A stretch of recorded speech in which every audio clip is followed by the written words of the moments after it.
Good morning.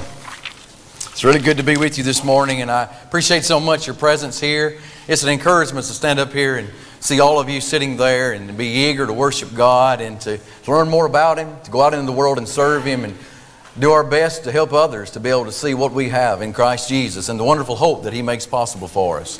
And I want to thank you for your walk with the Lord. Can you hear me back there? Good. Last Sunday night, they gave me a dead mic. And they pinned me down and wouldn't let me move. But you're giving me freedom to move tonight, right? This morning. That's good. Appreciate that. Let me invite you to open your Bibles to Jeremiah chapter 35 and drop you a marker there. Jeremiah chapter 35. Once you've done that, turn over with me to 2 Kings chapter 10. Place you a marker at Jeremiah 35 and then come over with me to 2 Kings chapter 10. We'll take our first reading from there. Just one thing before we begin. There's been several that have asked for paper outlines on the sermons that I've been doing on the Holy Spirit. I have put 20 of each back there on the table below the picture board. So I can't remember how many people asked, but I'm sure it wasn't 20. But I put 20 each back there so you can pick up one of those. And if those run out and you didn't get one, just let me know and I'll put some more of those out there. Last Sunday morning, Andrew did a really good job of taking us back to Lamentations and pointing us to the teaching of Jeremiah and talking about great is thy faithfulness and making some application to ourselves. And in doing that, he was encouraging us to look at the teachings of Jeremiah and see that there's a lot of application that can be made there for our lives today. And encourage us that hopefully next quarter we're going to be studying the book of Jeremiah and to see there's a lot in that book that we can make application to. I'm going to try and do that myself today. And looking at the teachings of Jeremiah and encourage us to get involved in studying those things and see the importance of those things as well.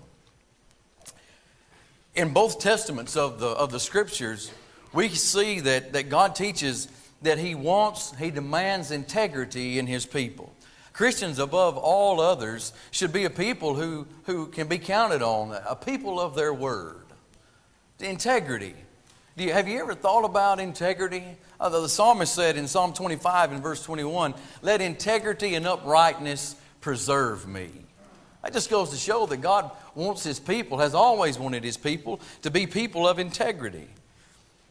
Integrity, that's something that you have when you're complete, you're upright, you're innocent of any willful wrongdoing. You're a person that can be said that has a clear conscience, if you will. Integrity is what you have when you do what's right when no one else checks up on you. You do what's right when no one else is looking. That's a life of integrity. Integrity is really something that's like a rock. It doesn't crack when it's under pressure. It stands firm. It doesn't crumble. We all need that type of integrity in our service to the Lord. We need that type of service that's solid, it's complete, it stands on solid ground. Integrity can be said that it just completes us and it makes us whole as servants of God. And when I look to my Bible, I find that at least one time in the Old Testament, God uses a different people to teach His people a lesson on integrity. I want us to begin by noticing this here in 2 Kings chapter 10. Here in 2 Kings chapter 10, it's around 840 BC or so. Jehu has been anointed as king. And after Jehu's anointed, he goes out and now he's fulfilling the prophecy to destroy the rest of Ahab's family. And he does a pretty good job of that. And in doing that, as he's going around and he's taking care of business, so to speak, he also sets part of his, I guess we could say, his reforms at the time. He's going to destroy the idols, the Baal worshipers. And he puts a plan in place to make that happen. And he goes out and he finds a man named Jehonadab, the son of Rechab. And he brings him into this with him. And he instills him in this work as well. Let's begin reading together in 2 Kings chapter 10, around verse 15. Speaking of Jehu, it says, "Now when he departed from there, he met Jehonadab, the son of Rechab, coming to meet him, and he greeted him and said to him, 'Is your heart right as my heart is right toward your heart?' And Jehonadab answered, 'It is.' Jehu said, 'If it is, give me your hand.' So he gave him his hand, and he took him up to him into the chariot. Then he said, 'Come with me and see my zeal for the Lord.' So they had him ride in his chariot. And when he came to Samaria, he killed all who remained to Ahab in Samaria, till he had destroyed them, according to the word of the Lord, which he spoke to Elijah." Verse 18 says, "Then Jehu gathered all the people together and said to them, 'Ahab served Baal a little, Jehu will serve much. Now therefore call to me all the prophets of Baal, all his servants and all his priests. Let no one be missing, for I have a great sacrifice for Baal. Whoever is missing shall not live.' But Jehu acted deceptively with the intent of destroying the worshippers of Baal. And Jehu said, 'Proclaim a solemn assembly for Baal.' So they proclaimed it. Then Jehu sent throughout all Israel, and all the worshippers of Baal came, so that there was not a man left who did not come. So they came into the temple of Baal, and the temple of Baal was full from one end to the other. And he said to the one in charge of the wardrobe, 'Bring out the vestments for all the worshippers of Baal.' So he brought out vestments for them. Then Jehu and Jehonadab, the son of Rechab, went into the temple of Baal, and said to the worshippers of Baal, 'Search and see that no servants of the Lord are here with you, but only the worshippers of Baal.' So they went in to offer sacrifices and burnt offerings. Now Jehu had appointed himself 80 men on the outside, and had said, 'If any of the men who I have brought into your hands escapes, whoever lets him escape, it shall be his life for the life of another.' Now it happened, as soon as he made an offering of the burnt offering, that Jehu said to the guard and to the captains, 'Go in and kill them, let no one come out.' And they killed them with the edge of the sword. Then the guards and the officers threw them out, and they went into the inner room of the temple of Baal." You see, Jehu, he was so zealous, it seems, for carrying out this prophecy that was made to him through the Lord to take care of Ahab's family, and he took care of that. And he wanted to get rid of all the Baal worshipers, because Ahab had worshipped Baal, and he did that. But what's so sad is that Jehu didn't go all the way back. Because verse 31 says, "But Jehu took no heed to walk in the law of the Lord God of Israel with all his heart, for he did not depart from the sins of Jeroboam, whom had made Israel sin." And that's the sad part about that story, is that Jehu just didn't do all that he should have done. But that's another story in itself. My intent in reading this is that this time Jehu brought Jehonadab, the son of Rechab, in to help him in this. And after this takes place, we never read of Jehonadab again, all through the Kings and the Chronicles, until we come to Jeremiah chapter 35. I want you to come back over there with me. Jeremiah chapter 35. Somewhat 240 years later, this is around 600 BC, we find Jonadab's name brought up again here in the writings of Jeremiah. And God comes to Jeremiah, and he has something to say about this man we just read about over 200 years ago. And what we find is that Jehonadab had commanded his family, that is his descendants, to set themselves apart in the land in which they lived, and they lived among the Israelites. He told them, there are certain things that I don't want you to do. And you know what's interesting? 200 and some odd years later, we find them doing exactly what he asked them to do. Pick up with me in verse 1 of Jeremiah 35. "The word which came to Jeremiah from the Lord in the days of Jehoiakim the son of Josiah, king of Judah, saying, Go to the house of the Rechabites, speak to them, and bring them into the house of the Lord, into one of the chambers, and give them wine to drink. Then I took Jaazaniah the son of Jeremiah, the son of Hasbaniah, his brothers, and all his sons, and the whole house of the Rechabites.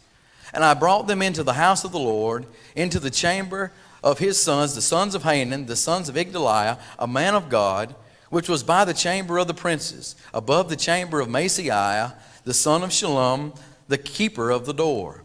Then I set before the sons of the house of the Rechabites bowls full of wine and cups, and I said to them, drink wine. Did Jeremiah do what God asked him to do?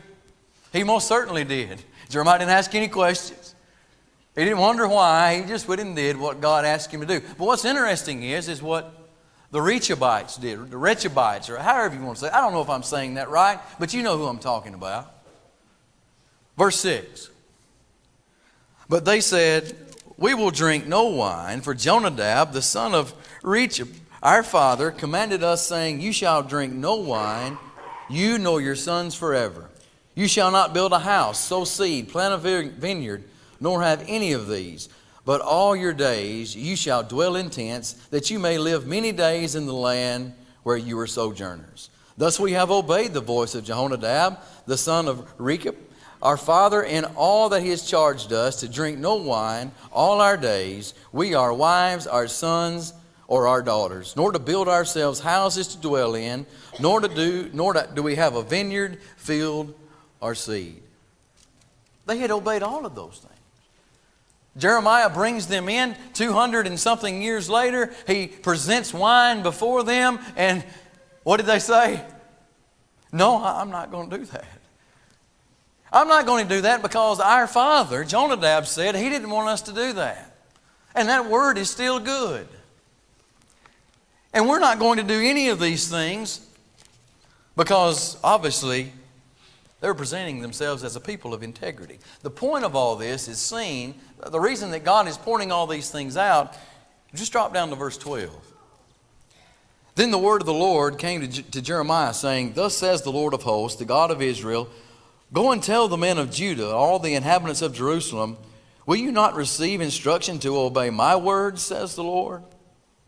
The words of Jonadab, the son of Rechab, which he commanded his sons not to drink wine, are performed, for to this day they drink none and obey their father's commandment. But although I have spoken to you, rising early and speaking, you did not obey me. I have also sent to you all my servants the prophets, rising up early and sending them, saying, turn now every one from his evil way, amend your doings, and do not go after other gods to serve them. Then you will dwell in the land which I have given you and your fathers, but you have not inclined your ear, nor obeyed me. Surely the sons of Jonadab, the son of Rechab, have performed the commandment of their father, which he commanded them, but this people has not obeyed me. Therefore thus says the Lord God of hosts, the God of Israel, behold, I will bring on Judah and all the inhabitants of Jerusalem all the doom that I have pronounced against them, because I have spoken to them, but they have not heard. And I have called to them, but they have not answered. And Jeremiah said to the house of the Rechabites, thus says the Lord of hosts, the God of Israel, because you have obeyed the commandment of Jonadab your father, and kept all his precepts, and done according to all that he commanded you. Therefore thus says the Lord God of hosts, the God of Israel, Jonadab the son of Rechab shall not lack a man to stand before me forever. The Rechabites are serving as an example of loyalty, faith, and integrity.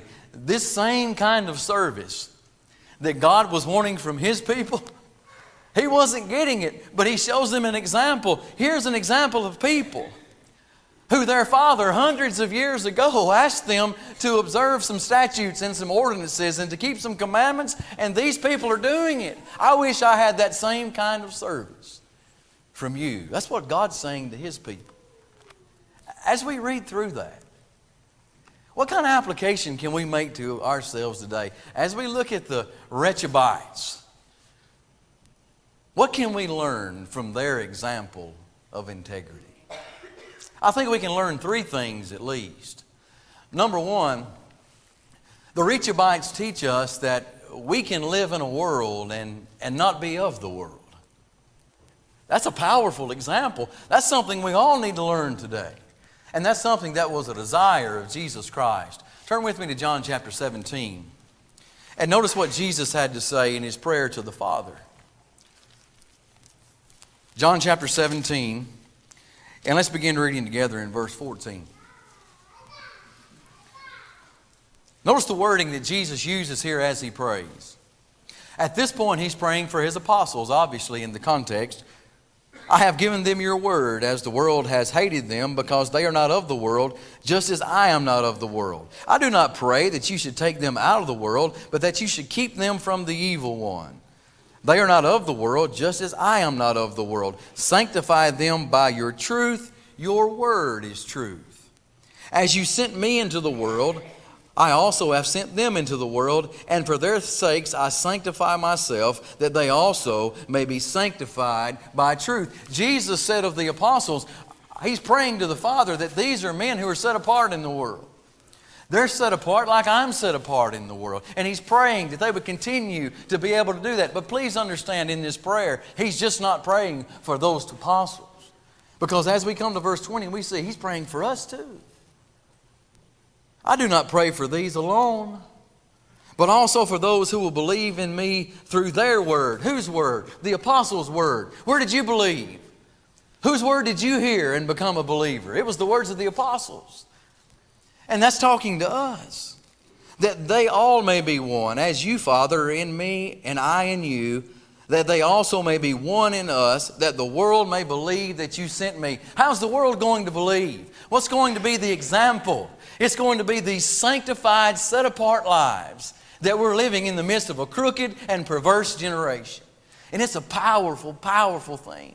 And Jesus prayed for that. That was His desire. That we would be that people who were set apart in this world. A people set apart from evil. Notice what that looks like. If you go to John's epistles. 1 John chapter 5. 1 John chapter 5. John paints us a picture, really, of what that looks like. In chapter 5, beginning in verse 18, notice these words. John writes, we know that whoever is born of God does not sin. We know from especially the 3rd chapter of this letter, that's talking about someone who does not practice sin. This is not someone who goes out in the world and has this willful practice of going out and sinning. No, this is a person who's walking in the light. He's practicing righteousness. So understand the meaning of this with what you've already learned from chapter 3. We know that whoever is born of God does not sin, but he who has been born of God keeps himself, and the wicked one does not touch him. If I'm striving and dedicating myself to practice righteousness, I'm not a practicing sinner. Do I make mistakes? Sure I do. But you know what happens when I make those mistakes? I'm convicted. I repent of those things and I make those things right, and I keep practicing righteousness.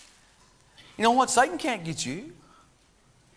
If you're a person who's practicing righteousness, he doesn't have his hands or his claws in you. Verse 19, we know that we are of God, and the whole world lies under the sway of the wicked one. Do you see the difference there? The people of the world, the people who are practicing evil, well, they're under the sway of Satan. Satan dictates every motive that they have, everything that they say, and every action that they take is in the realm of Satan. But practicers of righteousness are much different, aren't they? Because we're not under the sway of the wicked one. We're under the sway of the Father, the Holy One. And that's dictating all of our motives. It dictates everything we say and everything we do. Do you see the difference? That's a stark contrast. We're people who are set apart in this world. We're set apart from evil because of who our Father is. But if that's going to be the case, there's going to have to be some things that we have to understand. If we're going to accomplish such in this world, then we're going to have to make up our minds to do it. I want to give you another Old Testament example. Around the same time when Jehoiakim was king, along comes Daniel, right? In Daniel chapter 1, we find that you have a powerful example of the same thing that we're talking about. When Nebuchadnezzar had besieged Jerusalem and decided that he wanted to bring some men over to Babylon to serve in his court. And he brought Daniel, Hananiah, Mishael, and Azariah. And he's going to use them in his service. He's going to teach them all the ways of the Chaldeans. And he's going to put this wisdom into their minds. And so they'll serve him. And not only that, he's going to let them eat of all of his choice food and drink of his choice wine. There's one problem with that, wasn't it? You couldn't do that. A Jew just couldn't go and eat anything that he wanted to or drink anything that he wanted to because God had set some parameters around him, you see. There had been some statutes and some ordinances that they were to observe. But hold on a minute now. Now, Daniel's a long way from home. No, Jerusalem is way over there. And I'm here amidst all this pomp and this circumstance of these Babylonians. And you know what? That stuff looks good. And that's very tantalizing. And maybe, just maybe, I can dabble in a little bit of this when nobody back home's looking. And it'll be okay. There's just one problem with that, right? God knew. And Daniel shows us that he's a man who understands that. Because having all of these things proposed to him and set in front of him, verse 8 of chapter 1 says, "But Daniel purposed in his heart that he would not defile himself with the portion of the king's delicacies, nor with the wine which he drank. Therefore he requested of the chief of the eunuchs that he might not defile himself." What did Daniel do? Standing in the midst of all of that. Don't you think that was tempting? Standing in the midst of all of that, no, Daniel had already made up his mind and purpose in his heart that he was not going to disobey God. You see, that happened beforehand, didn't it? He didn't get there in the midst of the court and just say, I just don't know. I don't know what I'm going to do. Guys, what do you think we ought to do here? I don't see that at all, do you? I see a man who already had his mind made up that I'm going to obey God no matter what. That's what purposing in your heart is. You know what? Every one of us can do that. And we should have already done that when we go out into the world to live our lives. You can do that. You can just make up your mind to say, I am not going to do what everybody else is doing, no matter how good it looks or how popular it is. And the Bible tells us how to go about that. Go with me to Romans chapter 12. We're not conforming to the world, are we? No, this is not confirmation we're talking about. We're talking about transformation. We're becoming something different than we used to be. And I love Romans 12, verses 1 and 2. This is really how God tells us this happens. You make up your mind, but how is it that you get your mind made up? Well, verse 1 of chapter 12. "I beseech you, therefore, brethren, by the mercies of God, that you present your bodies a living sacrifice, holy and acceptable to God, which is your reasonable service. And do not be conformed to this world, but be transformed by the renewing of your mind, that you may prove what is that good and acceptable and perfect will of God." Don't conform. Don't allow yourself to be poured into the mold of the world. Don't do that, but transform. How do I transform? Paul, how do I do that? By the renewing of your mind. You can't transform unless you renew your mind. Please understand, that's not a one-time process. I think too many of us think that, you know what, I renewed my mind one time and I transformed myself and I've got that taken care of. No, this is a continual transformation. This happens day after day after day because you must renew your mind day after day. Anybody ever forget anything? You know why you forgot it? It's because you didn't renew your mind about it. I write stuff down all the time. Do you? I have to. Some things I'll just forget all about if I don't go back and read what I need to do. Can we make some spiritual application to that? How do you renew your mind? Colossians chapter 3 and verse 10. The same apostle tells us how to do that. We're going to pick up with him mid-thought here, but we can make our point. And the point is very powerful. Paul, how do you renew your mind? Well, in the context of talking about the new man who's put off the old and he's now striving to put on the new Christian life and have put on the new man who is renewed in knowledge according to the image of him who created him. How do you renew your mind? Through knowledge. What kind of knowledge are we talking about? Knowledge of God. I search the Scriptures and I saturate my mind in those things day by day by day. And when I do that, I'm reminding myself of who I am, where I'm going, and who I need to be along the way. Isn't that wonderful? That God's given us the instruction that we need and we can go back to that day after day and remind ourselves of who we need to be so I continue to be set apart in this world that I'm living in. And it never gets old. It never goes bad, but you've got to keep your focus, you see. If I'm going to be set apart from evil, and I'm going to continue to do that day by day, I've got to keep transforming. I can't allow myself to stop and forget and then allow myself to conform step by step in the wrong direction. But a person who's going to do that has to have the proper focus. You can't go to work and be successful in your job. You can't go to school and be successful there if your focus is not where it needs to be. Right? Andrew just finished up. Well, he says he's finished up. He's still got a class that he has to. But you want to talk about a man that was focused? He was focused on accomplishing that goal, and he did. It took focus, didn't it? It took a lot of hard work and a lot of time. But you have to do that to be successful. It's no different when it comes to being a Christian. In the same chapter, just go back up to verse 1. The new man, what does his focus need to be, Paul? If then you were raised with Christ, seek those things which are above. Seek what? Seek what? Those things that are above. Where Christ is, sitting at the right hand of God. Set your mind on things above, not on the things of the earth, for you died, and your life is hidden with Christ in God. Where's your focus? Where should it be, Christian? It should be where home is. You know where home's at, don't you? That's where Jesus is. This isn't home. No.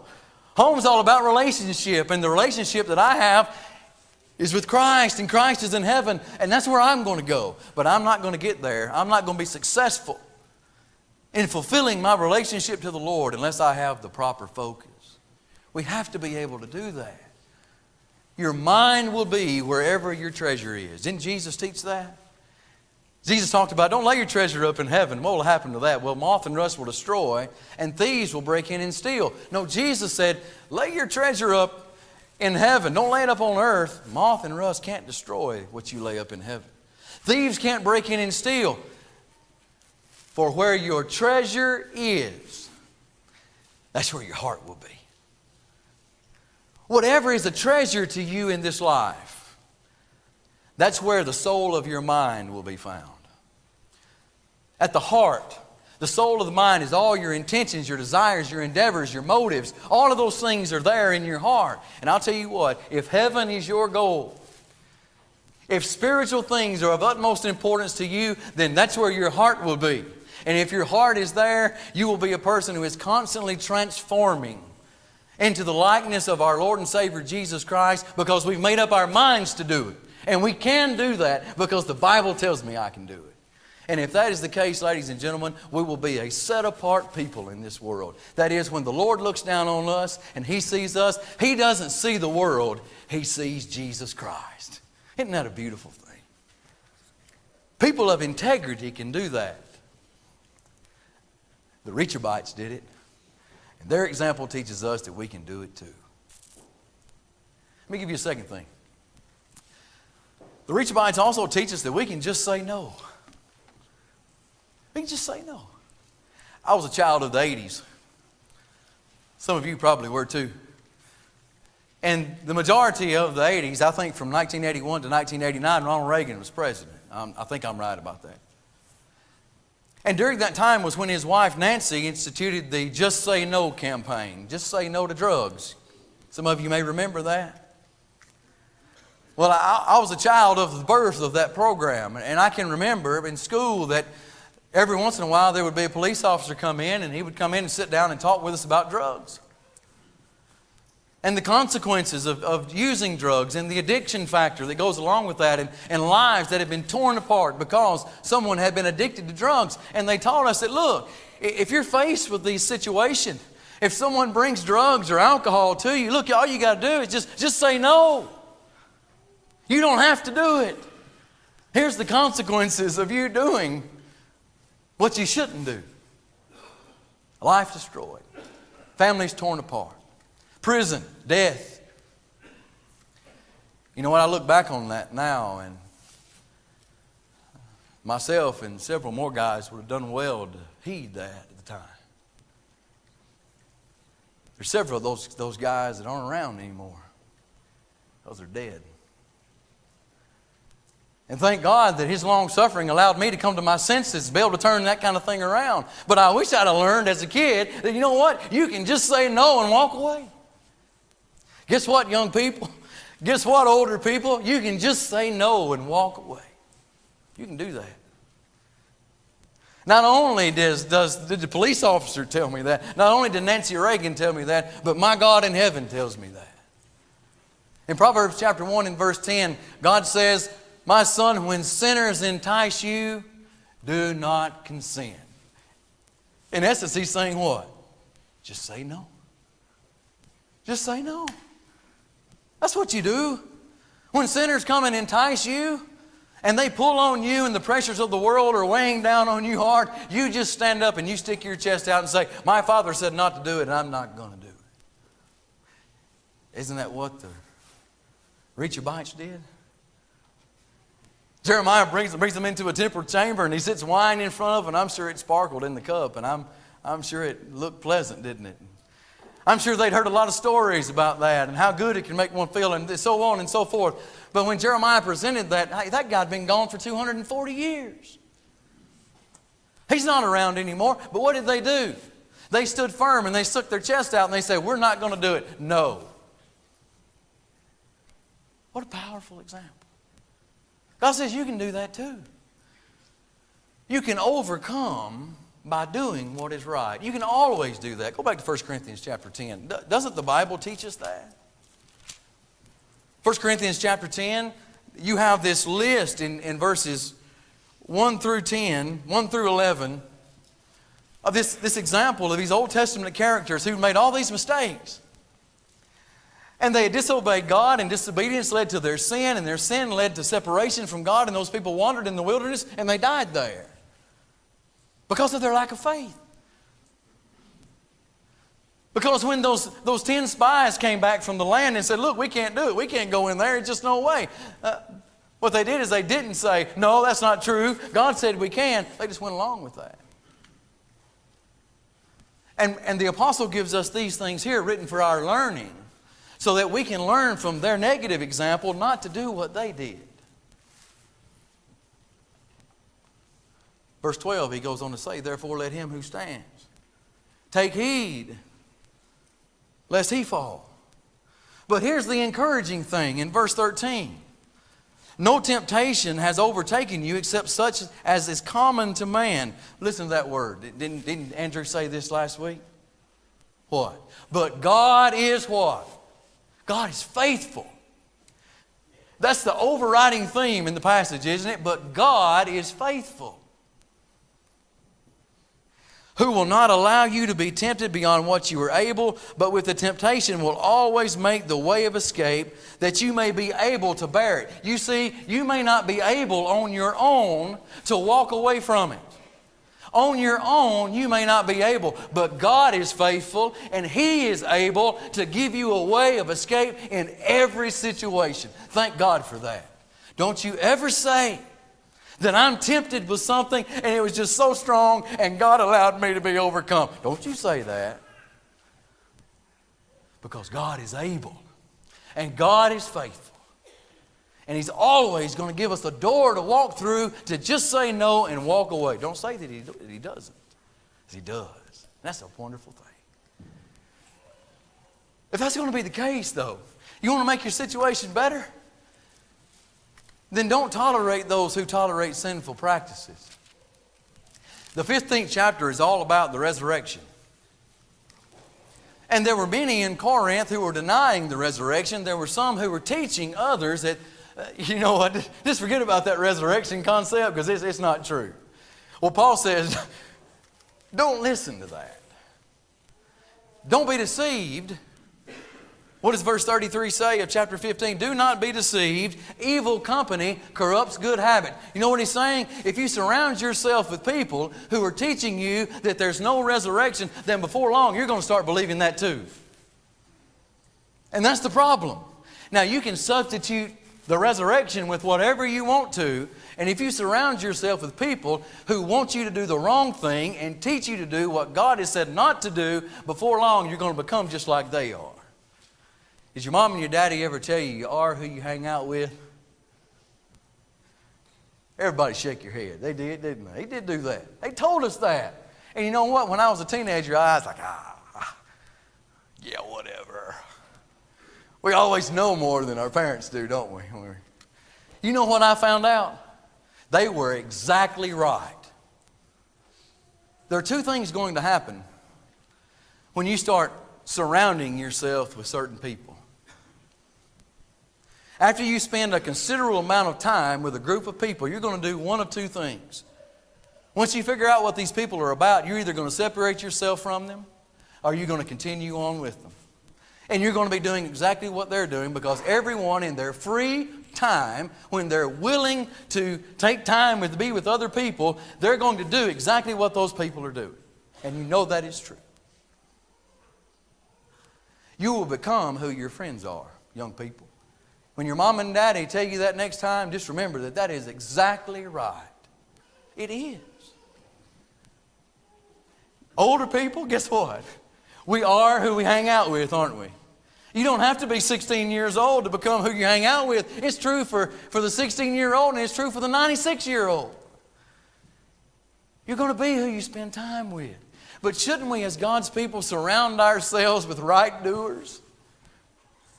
There's a passage in Proverbs 13, and I won't ask you to turn over there. I'll just read it, but just take this into consideration. When he says in Proverbs 13 and verse 20, "He who walks with wise men will be wise, but the companion of fools will be destroyed." Surround yourself with people who want you to do right. The people you surround yourself with, right, they're going to be the people who encourage you to live in this certain way. Well, let me surround myself with like-minded people who want to go to heaven too. Let me surround myself with people who love God and want to obey God. Let me surround myself with people who will stand up, stick their chest out when it comes to temptation and say, no, I won't do it. And I understand. I've been there, done that. I know there's times when we feel like we're backed up against the wall. And it feels like the world is just pressing down on us, and we don't know what we're going to do, and we don't know if there's going to be a way of escape. But when all of your logic and every bit of your wisdom has failed, just remember the words of your Father. For the grace of God has appeared that offers salvation to all people. It teaches us to say no to ungodliness and worldly passions, and to live self-controlled, upright, right, and godly lives in this present age. Just remember, God said, just say no. You know what? The Rechabites did that. And their example shows us we can do that too. Finally, the example of the Rechabites teaches us that time doesn't overshadow instruction. Have you heard of that term, chronological snobbery? I think it was C.S. Lewis that first penned that. But what that is, in essence, just says that the teaching, the instruction, and the way of living of a past time is inferior to the teaching, instruction, and way of living of the present, simply because of the passage of time. That's the argument. Just because there's been time passed from this generation to a forward generation, then that teaching and that instruction, that way of life, just not good anymore. Well, somebody tell that to the Rechabites. 240 years had passed, thereabout. But they still thought that teaching and that instruction and that way of life was just as good as it was 240 years before. They proved that idea is just not so. That's a powerful example, isn't it? Did you know that there's some people today that believe the Bible's outdated? I sat down with two guys a couple of years ago who, well, they got me to the table saying they wanted to study the Bible. We want to study the Bible with you. Well, when everybody showed up, I was the only one who had a Bible. And as they talked to me and asked questions and pointed out things, every time I would go to answer the question, I'd turn to a passage. Finally they said, Jason, it's great that, you want to live your life according to what the Word of God teaches. That's commendable and everything. We don't have to do that. That's outdated, man. way of life's not good anymore. We've progressed so much farther. You know what I did? I turned to 1 Peter chapter 1. And I'll ask you to turn there too. 1 Peter chapter 1, and I said, guys, you can believe it or not. But here's what God's Word says. Verse 22 of 1 Peter chapter 1, it says, since you have purified your souls in obeying the truth, through the Spirit and sincere love of the brethren, love one another fervently with a pure heart, having been born again, not of corruptible seed, but incorruptible, through the Word of God, which lives and abides forever. Because all flesh is as grass, and the glory of man as the flower of the grass. The grass withers, and its flower falls away, but what? The word of the Lord endures forever. I said, you see, there's not a shelf life attached to God's Word. It's going to be good in every generation. Why? Peter told us. Because in every generation, man's got a sin problem. And the only thing that's going to take care of man's sin problem is salvation in Jesus Christ. Your soul's got to be purified. But your soul can't be purified unless it's in obedience to the truth. So you see, in every generation, there's a need for the truth. Because obedience to the truth is the only way your soul can be purified. So in that sense, every generation needs God's Word, because in every generation there's sinners. And there will be as long as this earth stands. And let's understand this if we understand that. That God's Word doesn't need any kind of addition or change from me. It doesn't. Revelation 22, I draw from this passage, just make a point. As John wraps up this revelation, in verse 18 he says, for I testify to everyone who hears the words of the prophecy of this book, if anyone adds to these things, God will add to him the plagues that are written in this book. And if anyone takes away from the words of the book of this prophecy, God shall take away his part from the book of life, from the holy city, and from the things which are written in this book. Somebody might say, well, that's talking about the Revelation letter, Jason. I know that. But can I say this as I read through here, that the principles that are taught all throughout the book of Revelation are the same principles that are taught all throughout the New Testament? They're not contradicting anything. And just as I can't add to or take away in any other part of the New Testament, I can't add to or take away from any part of God's Word that's applicable to me. Because it never runs out. It's always good. Jude said in the 3rd verse of his little epistle that the faith was once and for all delivered to the saints. And he said for us to contend earnestly for that, the faith, talking about the gospel. And that is given in the same sense as talking about the sacrifice of Jesus that was given once and for all. You don't need another. It's going to be as good in this generation and in every generation as it was in the first. You don't have to go looking for something else. You hold it right there in your hand. And the passage of time doesn't overshadow instruction. And in light of this, we should be very, very diligent as God's people to keep His commandments. Because the Hebrew writer teaches us so. Hebrews chapter 11 and verse 6. He says, for without faith it's impossible to please Him. For he who comes to God must believe that He is, and He is a rewarder of those who what? Just seek Him just half-heartedly? Who just say, you know what, I'll seek Him in here and then maybe I'll change my mind over here. No, those who what? Diligently seek Him. He said God is a rewarder of those who seek Him in a determined manner. And that should be important to us. Of utmost importance. Because back in the 3rd chapter, and we'll close with this.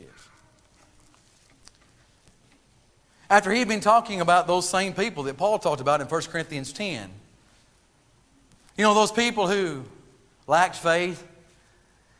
They were disobedient, and their disobedience led to their sin, and their sin led to their demise. He's saying in that context, you be careful too. Verse 14 says, for we have become partakers of Christ, and there's that one word right there. I have it underlined in my Bible. I would encourage you to underline it too. For we have become partakers of Christ if we hold the beginning of our confidence steadfast to the end. You see the point there?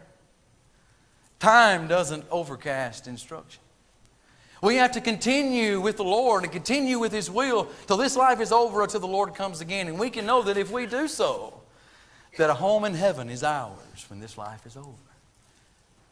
But don't be deceived by those who teach you that passage of time just overcast any instruction that God has given. No, just look back to the Rechabites. They didn't believe that. And their example teaches us that we ought not believe it either. When we live our lives with integrity, we honor our Lord.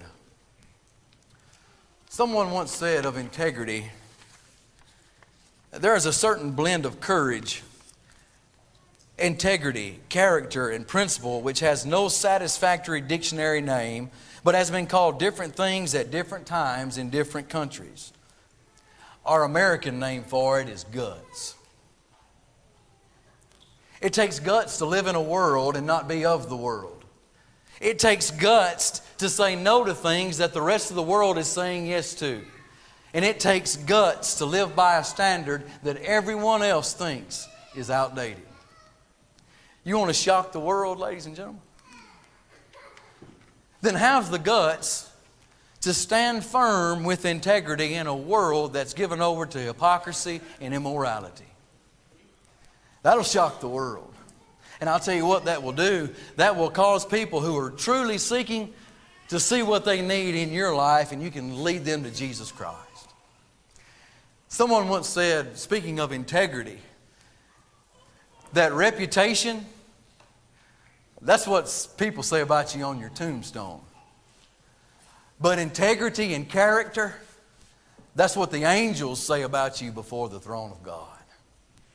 I want to encourage you. Let us live our lives with integrity and character. And because of that, we can access all of God's grace and have a home with Him in eternal glory when this life is over.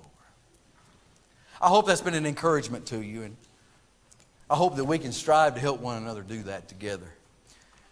We give the Lord's invitation at this time to those who may be here, who may not be Christians. You may not have that hope that we've talked about this morning, but we want you to have it, and we encourage you to reach forward toward that. Make that possible through obedience to the gospel. If you've heard the gospel and you believe it, why not through faith, repentance, and baptism? Come this morning and give your life to Jesus Christ. Be baptized into His death and allow His blood to wash your sins away and raise to walk that new creature that we've read about this morning who has their focus on things above. You can do that this morning. We want to help you. Christian, has your life not been a life of integrity as it should be? We all have difficulties and hard times. But if you need to make something right this morning, we want to encourage you to do so. Please come while we stand and we sing this song.